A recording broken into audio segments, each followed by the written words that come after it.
How to change my reservation on Expedia. First of all, to change an existing hotel reservation booked through Expedia application, you can make several changes online, including guest name, bed type, smoking preferences, special request, accessibility options, room type, number of guests, and travel dates.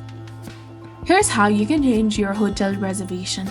First of all, sign into your Expedia account and then go to My Trips section from the bottom, that is between the search and inbox option. Tap on it.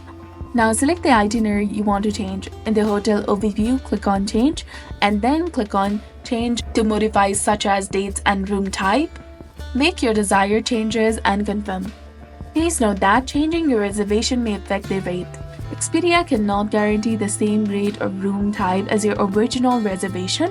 Additionally, some hotel rooms are fully refundable, while others may not allow changes or cancellations. So to be sure to check the rules in your itinerary.